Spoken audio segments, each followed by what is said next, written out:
de número 1. Amém? Jonas, capítulo de número 1. Quem achou aí, diga glória a Deus. Quem quer esperar o telão, diga glória a Deus.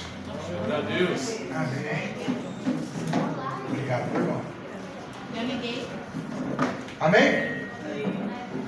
Vamos ler juntos? Amém. Tá ótimo, obrigado.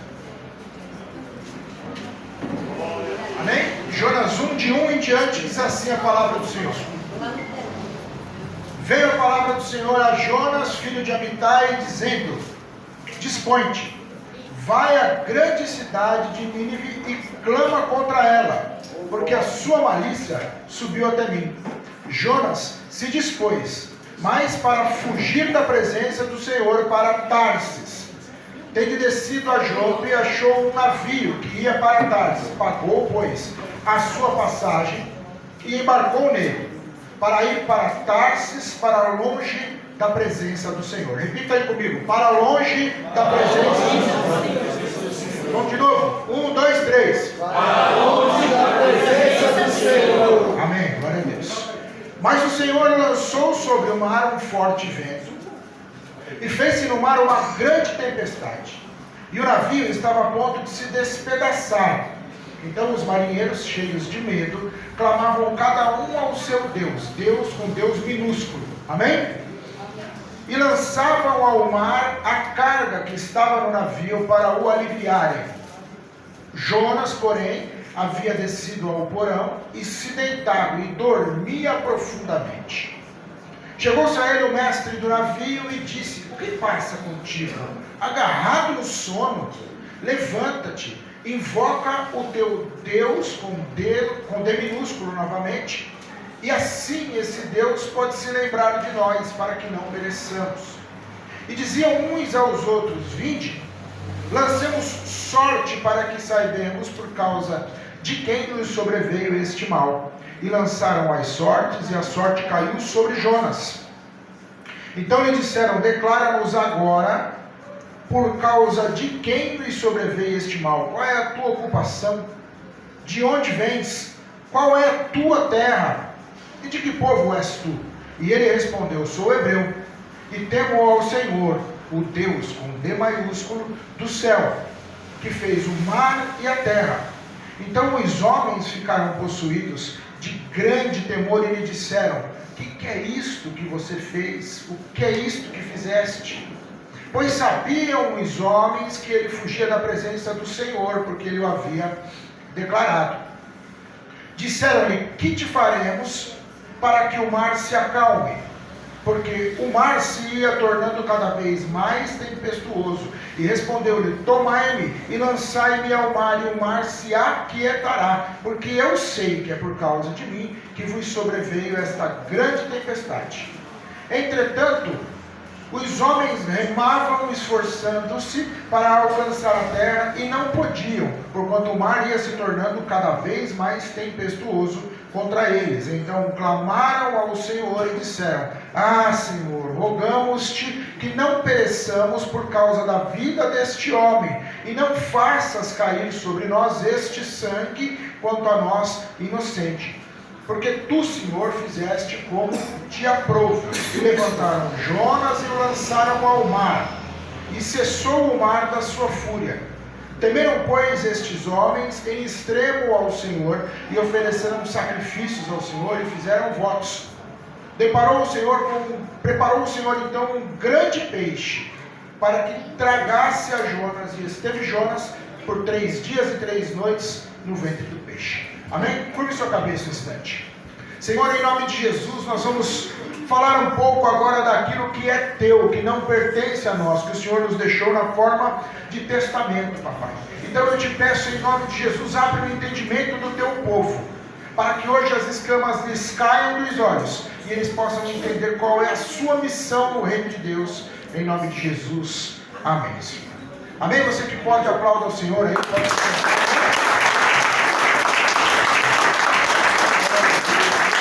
Glória a Deus. Aleluia. Irmãos, a Bíblia começa a história de Jonas sem nenhum relato histórico que possa nos situar da situação desse profeta. Ela começa dizendo: veio a palavra do Senhor a Jonas, filho de Amitai, e ponto. E sai desenrolando a história de Jonas. Então eu preciso que eu tenho que situar você agora acerca de qual era o cenário que Jonas vivia. Amitai, pai de Jonas, também era profeta. E quando um filho segue a vocação do seu pai, é porque o relacionamento deles é muito bom. Um pai que é policial, o filho decide ser policial por causa do pai. Um pai que é professor, e aí o filho decide ser professor porque se espera no pai. Porque tem orgulho do pai e a sua relação é boa. Amém? Nínive era a capital da Síria. Eles eram conhecidos pela sua violência. O que esse povo fazia? Eles guerreavam contra algum povoado, alguma cidade, e então eles pegavam metade dos homens que pertenciam àquela cidade, enquanto eles estavam vivos, eles lhe arrancavam a pele. Amém? Eles colocavam um gancho, um anzol no nariz daquele que tinha sido depenado, colocavam amarrados no seu cavalo e saíam andando e arrastando aquele cara, sofrendo, agonizando, até que ele morresse na frente do resto do povo, para que fossem temidos pela sua violência. Existem alguns estudiosos que dizem que Amitai, sendo profeta, desceu anteriormente para pregar a palavra do Senhor a Nínive e foi acometido desse mal. Eles mataram o profeta Amitai com muita violência. Assim, desperta no coração de Jonas um ódio incontrolável. E quando Deus diz a ele: vai até Nínive e prega contra ela, ele sabe que se ele ministrar um arrependimento a Nínive, aquele povo que na cabeça de Jonas era maldito, era violento, era assassino, homicida, se converteria e subiria aos céus. Então ele diz: não vou. Eu acho que o Senhor está chapando. O Senhor não entendeu? O Senhor está me mandando ir lá para Nínive pregar o evangelho para eles? Eu queria perguntar para você novamente nessa noite: você sabe qual que é a sua missão no reino de Deus? Porque talvez você receba um pedido de Deus que seja descabido aos seus olhos, assim como foi o de Jonas. E quando você descobre qual que é a sua missão, pode estar certo que Satanás vai preparar um barco que vai no sentido contrário. Ele vai pagar a sua passagem para que você vá no sentido contrário daquilo que Deus deseja para a sua vida. Meu Deus, amém? E eu quero profetizar sobre a sua vida nessa noite. Glória a Deus. Que você vai ser cheio do Espírito Santo. Amém, Senhor. Mas não adianta congregar. Vir à igreja não vai salvar ninguém. Essa igreja é linda. Eu acompanho os status do pastor Jefferson, eu vejo os vídeos que ele posta daqui, eu vejo que é uma igreja que se move. É linda. Amém? Amém. Mas se você não se envolver com o reino de Deus, a igreja continua linda. 20 anos depois ela continua linda e você continua sentado aí no seu lugar, sem evoluir 1 centímetro que seja. Satanás preparou então um barco para que Jonas partisse na direção contrária, porque os ninivitas eram violentos, haviam matado o pai de Jonas e ele não queria pregar o evangelho para eles. Às vezes você vai receber missões de Deus que realmente são discutíveis aos olhos humanos. Amém? Agora, Jonas entra naquele barco e uma tempestade dá contra o mar e chacoalha o barco de tal forma que o barco parece que vai a pique, parece que vai afundar. E gera desespero nos outros marinheiros que não eram servos de Deus. Quando você renega a sua missão, quando você renega o seu chamado, decide caminhar no sentido contrário daquilo que Deus te mandou fazer. Amém? Até aqueles que são do mundo e que estão à sua volta vão pagar um preço por sua causa. Então aquele navio começa a chacoalhar, começa a ir a pique, diz a palavra do Senhor que todos os marinheiros se juntaram e clamaram ao seu Deus com D minúsculo. Repita comigo, com D minúsculo. Amém. Porque eram deuses feitos por mãos de homens, por imaginação, de culturas. A gente ouve muito falar no Brasil que as religiões afrodescendentes, o cara que é negro, ele tem que estar na religião afrodescendente. Por que o evangelho não é uma religião afrodescendente? Quem que disse isso? para você? Quem que obriga você a andar fora do caminho do Senhor? Quem que obriga você a entrar no barco que está destinado a Tarsis e não a Nínive? Amém? As pessoas que estão com você, quando você renega a sua missão, começam a entrar na tempestade junto com você. E não dá para tirar eles da sua prova, da tempestade que você buscou por renegar o chamado do Senhor. Quantos aqui tem familiares que ainda não se converteram ao Senhor? Levante a mão. A igreja inteira. Quando você renega o seu chamado, quando você teme seguir aquilo que é vontade de Deus, a sua família lá na sua casa começa a pagar o preço. Amém? Jonas estava depressivo, porque ele recebe uma missão do Senhor e agora ele tem que ir lá pregar arrependimento e salvar a vida daqueles que mataram o seu pai de forma tão cruel.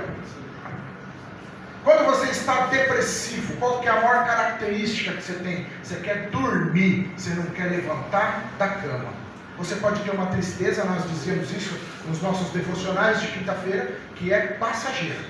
Mas quando a sua tristeza perdura, quer dizer que você já está em depressão. E quer dizer, aqueles caras que eram do mundo, que estavam envolvidos, estavam no mesmo barco de Jonas, pagavam o preço da negligência de Jonas, e Jonas estava depressivo, e quadro demoníaco, o que foi pintado naquele barco. Mas eu vim aqui nessa noite para te dizer uma coisa: o quadro pode ter aparência de demoníaco, mas a tempestade foi promovida pelo Senhor Jesus. Então, às vezes, você se contamina com o barulho, com o show pirotécnico que Satanás promove todos os dias nas ruas, no mundo onde você é obrigado a conviver. Amém? E você não percebe o que você realmente tem que ver. Essa noite nós vamos abrir os nossos olhos, nós vamos romper com a depressão, nós vamos romper com a negativa de Jesus, nós não vamos mais andar no caminho contrário. Aqueles homens então começam a fazer aquilo que é possível, e talvez quando você entra na sua fase depressiva, talvez quando você está de rabo virado, como dizia minha mãe, amém? Ninguém pode chegar perto desse cara hoje, esse cara hoje está insuportável. Aquelas pessoas daquele barco começaram a jogar o que tinha no barco de pesado fora, lendo engano, achando que elas poderiam acalmar uma tempestade que não foi profita pelo homem. E então elas começam a dispensar tudo aquilo que elas tinham dentro do barco. Os meninos que estão internados conosco lá, eu tenho certeza que a maioria deles já roubou a família, já pegou o que tinha dentro do barco e jogou fora. Amém? E Jonas dormia. Jonas, na sua depressão, dormia. E quando você entra neste estágio, isso é muito perigoso, porque você caminha no sentido contrário daquilo que Deus promove para a sua vida, e as consequências começam a acontecer. Então ele foi acordar a Jonas e ele disse: rapaz, deixa eu te falar uma coisa. Você está vendo o que está acontecendo com o barco? E você está dormindo. É verdade. O que está pegando? Explica para nós o que está pegando. Não, eu sou servo do Senhor, mas o meu Deus não é o Deus do D minúsculo. O meu Deus é o Deus do D maiúsculo. Repita comigo: o Deus do D maiúsculo. Amém. E aqueles marinheiros então entenderam: olha, ou você assume o seu chamado, ou nós vamos morrer junto com você, porque estamos no mesmo barco. E você não tem o direito de levar as pessoas que estão no mesmo barco que você a afundar contigo, porque você está negando o seu chamado.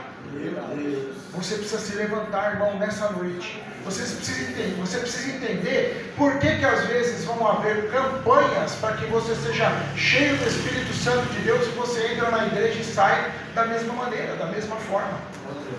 Você precisa ouvir aquilo que Deus te diz. Aqueles homens tentaram remar com o barco para que o barco voltasse para a margem. Se eu tentar remar por você, eu só consigo andar 1 centímetro na direção de Cristo. Meu Deus. Amém? Eu posso tentar, eu posso interceder, eu posso pegar o remo e remar na direção contrária. Mas contra a poderosa mão do Senhor não há o que possa parar a vontade de Deus. Então aqueles homens tentaram em primeiro plano remar. E quando alguém tenta remar por você, quando alguém tenta te incentivar a assumir o seu chamado, e ainda assim você dorme. Essas pessoas vão se esgotar. E então eles entram diante de Deus e dizem assim: Senhor, eu acho que nós vamos ter que pegar o homem e jogar no mar. Porque diz a palavra do Senhor que na crença daquele povo eles lançaram sortes. E Deus vai pegar a crença do povo, vai manipular ela da maneira como ele achar melhor. E ele precisava que aqueles homens entendessem que Jonas era a causa de tudo aquilo. Tudo aponta para Jonas e agora Jonas será lançado no mar. Até quando você vai resistir ao chamado do Senhor? Meu Deus. Até quando você vai ser vazio do Espírito Santo e não cheio do Espírito Santo? Porque você se nega a ouvir aquilo que Deus te chama para fazer. Meu Deus. Essa é uma noite especial. Existem maldições que são hereditárias. Como eu disse a vocês, Jonas olhava para Amitai e enxergava nele um exemplo e dizia: quero ser igual ao meu pai. Meu pai foi profeta, eu vou ser profeta. O meu pai não podia ver um rabo de saia. O meu pai bebia, ele tinha uma sede que não foi Deus que deu para ele. Amém? E por muito tempo da minha vida eu herdei a mesma mulherice, a mesma sem vergonhice e a mesma sede do meu pai. Porque meu pai trouxe sobre mim uma maldição hereditária que na época dele era natural o homem beber demais e o homem ter 4, 5 mulheres, senão o homem era frouxo. Eu fui acometido por uma maldição hereditária, mas Deus se levantou na minha vida. Amém? Eu fui aquele que quebrou essa maldição na minha família. Mas não foi simplesinho assim, bonitinho assim, que nem eu estou te contando. Eu por muito tempo da minha vida brigava com todo mundo na igreja e dizia assim: ó, me respeita, eu quero ficar sentado aí e larga do meu pé. E larga do meu pé. Endureci o meu coração tamanha, assim como Jonas o fez, até que em 2019, por um desacordo comercial, eu fui preso.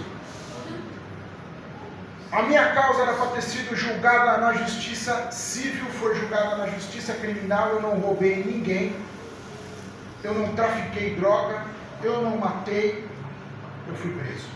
Quando eu cheguei na cadeia, irmão, sabe o que aconteceu? Entra aqui na cadeia, vem cá, senta aqui, fica aqui nessa cela aqui. Tinha 7 camas para 21 pessoas. Eu nunca dormi tão agarrado com outro homem, nem com a minha mulher. Amém? Igual eu tive que dormir. Eu fiquei uma semana nessa cela. Uma semana depois, chega um bilhete para mim dizendo que eu vou ser transferido para a igreja. Deus é amor e você pastor na igreja. Deus é amor. Glória a Deus. Todo o tempo que eu fugi da presença do Senhor, eu fui obrigado a desenvolver o meu chamado. E eu não quero que você passe por aquilo que eu passei para desenvolver o seu chamado. Agora Jonas é jogado no mar. A Bíblia de uma forma lúdica vai dizer para nós que um peixe foi preparado por Jesus, por Deus, e o engoliu e ele ficou 3 dias na boca do peixe. Irmão, sabe o que aconteceu? Jonas caiu naquele mar revolto e o mar se acalmou para o barco, mas não se acalmou para Jonas. Jonas entrou em coma. E por que ele entrou em coma? Porque ele orou, mesmo afundado, 3 dias afogado, 3 dias em coma. Quanto tempo você vai precisar ficar afogado, vai precisar ficar em coma para ceder à vontade de Deus? E eu vim aqui nessa noite para liberar a sua vida.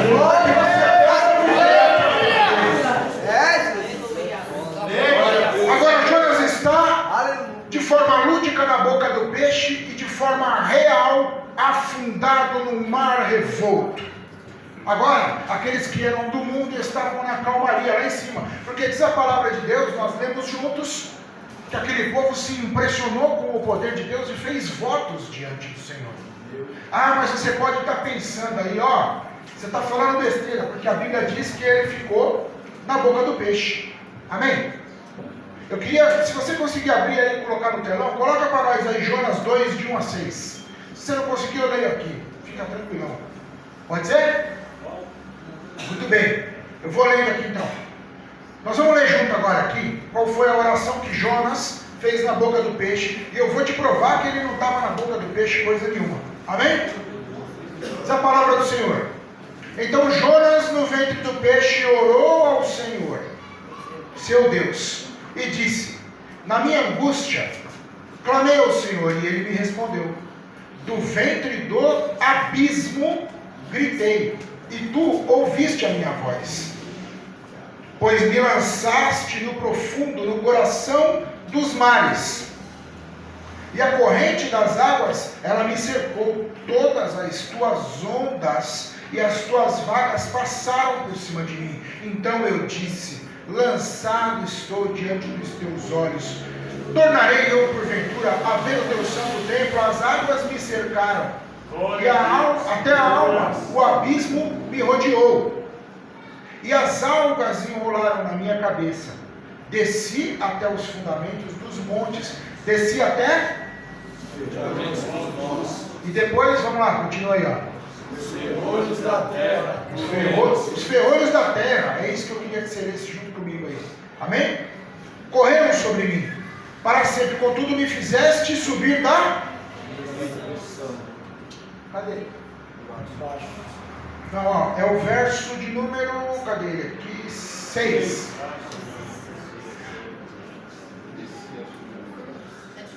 Está diferente. Eu vou ler como está a minha aqui. Até o pastor falou para mim que versão que você quer. Eu quero a Bíblia Sagrada. Amém? Glória a Deus. E diz assim então a palavra do Senhor: desci até os fundamentos dos montes, desci até a terra, cujos ferrolhos correram sobre mim para sempre. Contudo me fizeste subir da sepultura a minha vida, ó Senhor meu Deus. E agora não precisa pôr não, vou ler rapidinho aqui para a gente não perder tempo. Mateus 12:40 diz assim, porque isso é Jesus dizendo: porque assim como esteve Jonas 3 dias e 3 noites no ventre do peixe, assim o Filho do Homem estará 3 dias e 3 noites no coração da terra. Se Jesus esteve no mesmo lugar onde Jonas esteve, quantos sabem que no momento da crucificação, Jesus Cristo se tornou um homem maldito? Sabe por que ele se tornou um homem maldito? Porque ele pegou o teu pecado, o meu, que nem sonhávamos em nascer, de todo aquele povo que o havia chicoteado, que o havia humilhado, espizinhado, cuspido e espancado, e carregou sobre si. Um homem com tantos pecados é um homem maldito. E para um homem maldito só tem um destino. E Deus não mudou esse destino quando viu o seu filho na cruz e o mandou para o inferno. E 3 dias depois do inferno, ele ressuscita e traz consigo a chave da vitória. Amém? Eu acho que se você tivesse entendido aí, você ia glorificar a Deus bastante. Amém? Jonas agora é cuspido na praia. Quer dizer, ele não morreu. Ele esteve em coma, porque ele conseguia orar. E ele disse: Senhor, o Senhor me fez voltar da sepultura. O Senhor me ressuscitou. E quando a gente é muito impressionado, quando eu fui preso, no primeiro dia eu falei: Senhor, se eu quero que eu seja pastor, bispo, apóstolo, me solta amanhã que eu vou ser. Agora não adianta mais. Agora tem que tratar algumas coisas com você. Amém? Então Jonas é recolocado nas margens da praia. Só que diz a palavra do Senhor que ele é recolocado às margens da praia a 3 dias de viagem de Nínive. Ou seja, aonde ele tomou o barco para ir para Tarsis, Deus falou: vamos voltar lá no começo então. E você vai fazer o que eu te mandei. Irmão, você tem que entender nessa noite. Eu quero sair daqui com você sendo cheio do Espírito Santo de Deus. Para ser cheio do Espírito Santo de Deus, precisa saber qual que é a sua missão. Precisa saber o que Deus está querendo de você. O que Deus está querendo de você? Você acha que relacionar com Deus vai fazer o quê? Vai trazer doença para a sua vida? Não vai. Vai trazer falência para a sua vida? Não vai. Você precisa assumir o seu chamado nessa noite. Olha. Há uma classificação. A Bíblia diz que existem os profetas maiores e os menores. A classificação da Bíblia refere-se ao tamanho do texto que cada profeta escreveu. E por isso Jonas é considerado um dos profetas menores, porque o livro de Jonas só tem 4 capítulos. Para mim, ele é um dos maiores profetas e um dos menores profetas ao mesmo tempo. Ele é um dos maiores profetas, porque Jonas escreveu o seu próprio livro. E ele não omitiu de nós nenhum dos seus erros. Meu Deus! Ele podia, escrevendo o próprio livro, dizer assim: Deus me pediu para ir a Nínive, porém me autorizou a ir a Tarsis. E tirar de si o peso da condenação. E talvez aqui nessa noite não houvesse liberação espiritual, porque ele teria mentido no seu livro. Então, quando alguém tem coragem de contar a própria história sem omitir os seus erros, para mim ele é um dos maiores profetas. Amém? Porém, ele torna-se um dos profetas menores quando ele não consegue cumprir aquilo que Deus lhe mandou fazer. Você precisa sair daqui nessa noite consciente de qual é o seu chamado, sabedor que Deus tem um propósito na sua vida. Você não está aqui em vão nessa noite aqui. Você não veio aqui nessa noite aqui a esmo. Amém? Eu não vim aqui nessa noite a esmo. Deus tem um propósito na vida de cada um de vocês. Você precisa sair daqui sabendo que não adianta assumir o seu chamado e depois não dar conta daquilo que Deus te pediu para fazer. A Bíblia diz que não há provação que seja maior do que aquilo que você possa suportar. Se a provação não vai ser maior, você acha que o teu chamado vai ser maior? Você acha que você não pode executar aquilo que Deus te manda fazer? Diz a palavra do Senhor então que Jonas vai a Nínive, prega a palavra de Deus, e aquele povo se arrepende, estabelece um jejum que até mesmo os animais jejuavam. Houve arrependimento em Nínive. Mas Jonas sai e diz assim para Deus: era melhor ter ficado em casa. Eu falei que você ia ter misericórdia daquele povo violento. Era melhor eu ter ficado em casa. Irmão, quem somos nós para questionar os propósitos de Deus? Quando Jonas diz isso, ele vai depois fazer um acampamento debaixo do mato. Deus vai providenciar uma planta para arrefecer o sol. Deus vai providenciar uma lagarta para comer a planta. Então ele entra num profundo com Jonas quando ele diz assim: a população, isso quem está te falando sou eu, a população de Nínive tinha aproximadamente 1.200.000 pessoas. É muita gente. Era a capital da Síria.